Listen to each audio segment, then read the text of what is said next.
अस्सलाम वालेकुम नाजरीन, मैं हूं कुर्बान बलूच।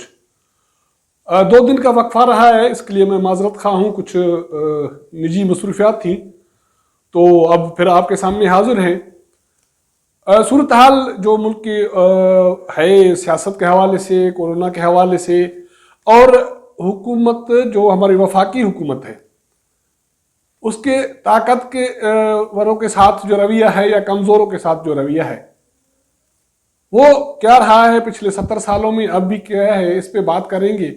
पेशावर में कल शेड्यूल जलसा है पीडीएम का। हुकूमत फिलहाल ताने वगैरह दे रही है, कुछ और दिखाई नहीं दे रहा, और पीडीएम इस पे बजिद है कि कल जलसा होगा। इस हवाले से 24 घंटे अहम हैं, और उसके साथ साथ एक जंग छिड़ने वाली है, वो वफाकी हुकूमत और सिंध के अवाम के दरमियान। इस पे बात करेंगे। वो इसके कुछ मराहल जंग के आ चुके हैं दरमियान में, लेकिन वफाकी हुकूमत सिंध और बलूचिस्तान के जो कुछ वसाइल हैं, जज़ायर हैं, उस पर सिंध और बलूचिस्तान के जो जज़ायर हैं उस पर कब्जा करने के लिए बजिद है, और दोनों सूबों का अवाम कहता है कि वो हम अपने वसाइल नहीं देंगे। जिन दोस्तों ने मेरा चैनल सब्सक्राइब नहीं किया, इसको सब्सक्राइब करें, वॉच करें और अपना फीडबैक ज़रूर दें। तो मैं बात कर रहा था कि वो हम सुनते आ रहे हैं कि वो जो बुज़दिल ताकतवर है वो इस तरह होता है कि उसका गरीब पे जो गुस्सा है वो तो नहीं उतरता, कभी उतरता ही नहीं है, लेकिन जो ताकतवर है उस पर उसको गुस्सा नहीं आता। और हमारे यहाँ वफाकी हुकूमत का या वफाक का यही रवैया रहा है पिछले 70 सालों से, 72 सालों से। जो दो पोर्शन है जिन पे मैं बात कर रहा था, उसमें एक पोर्शन तो ये है कि कल पीडीएम का जलसा है। पीडीएम के सेक्रेटरी जनरल शाहिद खाकान अब्बासी ने कहा कि पेशावर में जलसा होगा, उसी जगह पे होगा, उसी वक्त होगा, और वफाकी हुकूमत हमें इस जलसे से करने से रोक नहीं सकती। और वज़ीर आज़म इमरान खान साहब ने और उसके एक दो वज़रा ने और एक दो उसके मुआवन खुसूसी ने इन हवाले से अपोजिशन को कुछ ताने वगैरह दिए, ट्वीट्स की सूरत में, बयानात की सूरत में। और पेशावर इंतज़ामिया कह रही है कि पीडीएम को जलसा करने की इजाज़त नहीं देंगे। वहाँ एक तरफ जलसे की इंतज़ामात हो रहे हैं, और दूसरी तरफ उस जलसे के जो नज़दीक वाले एरिया हैं वहाँ कंटेनर लगाए जा रहे हैं। ये रात तक या कल सुबह तक सूरत हाल वाज़ेह होगी कि हुकूमत ताकत का मुजाहरा करती है या ऐसे ताने वगैरह दे के खामोशी अख्तियार करती है। लगता यही है फिलहाल कि हुकूमत ये ताने वगैरह करेगी और फिर लोगों को बताएगी कि देखें यार, ये पीडीएम वाले ये अपने मफादात के लिए लोगों की ज़िंदगी दाव पे लगा रहे हैं, ये किया, वो कर रहे हैं, वो कर रहे हैं। फिर जलसा हो जाएगा, उसके कुछ केसेस बनेंगे, और आगे चल के जो ज़राए कहती है, जो सुनी सुनाई है, वो ये है कि जो मुल्तान वाला जलसा है, इससे पहले अपोजिशन के रहनुमा गिरफ्तार हो सकते हैं अगर वो जलसा करने से बाज नहीं आए। क्योंकि कहा जा रहा है, बताया जा रहा है कि सीएम पंजाब जनाब उस्मान बुज़दार साहब आजकल एक्शन में हैं, और उनको ये किसी ने ये एहसास दिला दिया कि भाई तुम सीएम हो, अपनी ताकत का मुजाहरा करो, कुछ कोई बोलो, किसी को डांटो, ये क्या बात हुई है। और पिछले हफ्ते जो वहाँ कैबिनेट की मीटिंग हुई है, वहाँ कुछ वज़रा को उसने डांटा है, और पीडीएम के खिलाफ वो सख्त बोलता है आजकल। और बताया जा रहा है अगर पेशावर जलसा पीडीएम वालों ने किया तो जो कुछ केसेस बनेंगे। उसके बाद मुल्तान वाला जलसा उस्मान साहब करने नहीं देंगे, और अगर पीडीएम ने और अपोजिशन ने कोई मज़ाहमत की तो लोग गिरफ्तार होंगे। और गिरफ्तार ऑलमोस्ट लगता तो यही है कि मुस्लिम लीग नून वाले पहले मरहले में होंगे। बाकी अगर जलसा मुल्तान का हुआ, लोग फजल रहमान पाकिस्तान पीपल्स पार्टी वाले वहाँ पहुँचे, तो फिर कुछ देखा जाएगा। और पेशावर वाला जो कल जलसा हो रहा है, ज़रा कह रहे हैं कि पाकिस्तान पीपल्स पार्टी के चेयरमैन बिलावल भुट्टो जरदारी साहब उसमें शिरकत करेंगे। वो जीबी से वापस इस्लामाबाद पहुँचे हैं, और कल से वो इस्लामाबाद में मौजूद हैं, और अब पेशावर जाएंगे जलसा करने के लिए। اور وہاں وہ جی بی میں جو صورتحال بنی ہے اس پہ بات کریں گے.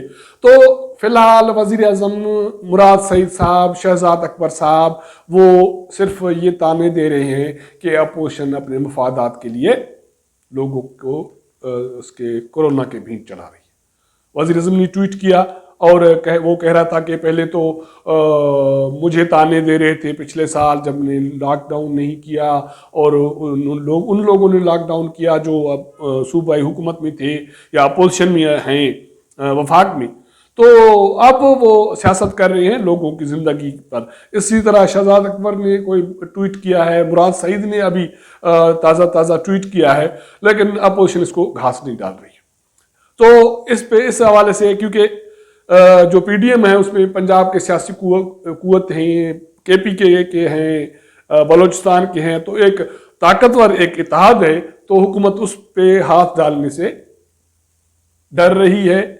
اور لگتا ہے کہ اس مرحلے میں اپوزیشن کے خلاف، پی ڈی ایم کے خلاف جلسے سے پہلے حکومت کوئی ایکشن کرنے کی پوزیشن میں میرے خیال میں نہیں ہے. دیکھتے ہیں، ابھی 24 گھنٹے کا مرحلہ ہے جس وقت میں یہ پروگرام کر رہا ہوں، اور اس 24 گھنٹوں میں کیا صورتحال بنتی ہے وہ آپ کے سامنے ہم رکھیں گے. ہم دوسری طرف آتے ہیں کہ وہ کہتے ہیں نا، غریب پہ غصہ جو ہے وہ اترتا نہیں ہے. اب غریب اس وقت جو ہیں وہ یا تو سندھ کا عوام ہے یا بلوچستان کا عوام ہے. کچھ عرصہ پہلے وفاقی حکومت نے صدارتی آرڈیننس جاری کیا کہ وہاں جو جزائر ہیں اور ساحلی پٹی کے علاقے ہیں وہاں وفاقی حکومت تعمیرات کرے گی، ڈیولپمنٹ کرے گی. لوگوں نے مزاحمت کیا، یہ کیا. پہلے تو سندھ حکومت بھی خاموش تھی، اور خاموش نہیں تھی، یہ کہا جا سکتا ہے کہ وہ نیم رضامند تھی کہ ان جزائر پہ یہ جو بھی نجی کمپنیاں ہیں ان کو لیز آؤٹ کیا جائے اور وہاں ترقیاتی پروجیکٹ شروع کیے جائیں تاکہ آمدنی ہو. سندھ کے لوگوں نے مزاحمت کی اور اس پہ سندھ حکومت نے تھوڑی وہ سرگرم ہوئی، اس نے کہا کہ نہیں دیں گے، یہ کریں گے، وہ کریں گے. اور اب کہتے ہیں کہ ذرائع یہ بتاتے ہیں کہ اب یہ طے ہوا ہے کہ سندھ میں جو ذرائع ہیں، جزائر ہیں، اس کی ترقی کے حوالے سے جو ذمہ داری ہے وہ ناصر شاہ صاحب کو دے دی گئی ہے. ظاہری طور پہ ان کے جو ڈیولپمنٹ کے جو کام ہیں وہ سندھ حکومت کرائے گی، اس کے پشت پناہی یا پشت پہ وفاقی حکومت ہوگی، اور جو فارن جو کمپنیز ہیں ان کو یہ علاقے لیز کیے جائیں گے، اور کچھ سرحدی جو ساحلی پٹیز ہیں وہاں ان کو بھی لیز آؤٹ کیا جائے گا. اس حوالے سے کل وزیر اعظم کے پاس ایک اجلاس ہوا، اس میں ان جو جزائر ہیں سندھ اور بلوچستان کے، ان کی جو پلاننگ ہے، ان کے جو ماڈلز ہیں، ان کے حوالے سے تفصیلات وہاں پیش کر دیے گئے، اور یہ طے کیا گیا کہ یہ علاقے لیز آؤٹ کیے جائیں گے اور ترقی کے لیے. وزیر اعظم کا یہ کہنا ہے کہ ان علاقوں کی ترقی سے وہاں جو مقامی لوگ ہیں ان کو مالی فوائد حاصل ہوں گے اور صوبوں کی آمدنی بڑھے گی. جس وقت میں یہ پروگرام کر رہا ہوں اس وقت وفاقی وزیر اسد عمر اس کراچی میں موجود ہیں، اور سندھ کے گورنر کے ساتھ اس نے پریس کانفرنس کی ہے، اور اس میں بھی انہوں نے یہ اپنا موقف دہرایا کہ وفاقی حکومت ان جزائر پہ ہر صورت میں ترقیاتی پروجیکٹس شروع کروائے گی. اب دیکھتے ہیں کہ سندھ کے لوگوں نے ایک مرحلہ جدوجہد کا کیا ہے. اب وفاقی حکومت بضد ہے کہ یہ جزائر ان پہ ترقی ہوگی اور ڈیولپمنٹ پروجیکٹس ہوں گے. بلوچستان کے لوگ، ان کا ظاہری طور پر کوئی رد عمل خاص سامنے نہیں آیا، اور وہاں جو سیاسی جماعتیں ہیں وہ ساری آلموسٹ تھوڑی اپوزیشن میں ہیں، باقی حکومت کے ساتھ ہیں، پی ٹی آئی کے اتحادی ہیں. لیکن سندھ کے لوگ مزاحمت کرتے آئے ہیں، اور میرا خیال ہے کہ اب ایک مرحلہ مزاحمت کا سندھ اور سندھ کے لوگوں کا مزاحمت کا ایک مرحلہ اور آئے گا، اور اس میں اب ٹکراؤ جو ہوگا وہ سندھ کے لوگوں کا اور پی ٹی آئی کا ہوگا. پی ٹی آئی مینس وفاقی حکومت مینس پی ٹی آئی. باقی تو سندھ حکومت کی حالت پاکستان پیپلز پارٹی کی یہ ہے کہ ذرائع کہتے ہیں کہ کرپشن اور باقی الزامات کی وجہ سے وہ اتنی کمزور ہے کہ جب سندھ کے لوگ پریشر ڈالتے ہیں تو وہ کچھ بول پڑتی ہے، ورنہ وہ کہتی ہے کہ چیزیں جانے دے، वफाकी हुकूमत से या वफाकी इदारों से टकराव में नहीं आना और खामोशी से चीज़ें कर गुजरो। अब देखते हैं कि सिंध के लोग क्या रिएक्ट करते हैं और पाकिस्तान पीपल्स पार्टी क्या करती है। ये एक कुछ सूरत हाल थी जो आपके साथ डिस्कस की। आपके साथ अब मुलाकात होगी अगले प्रोग्राम में, तब तक इजाज़त दीजिएगा। अल्लाह हाफ़िज़।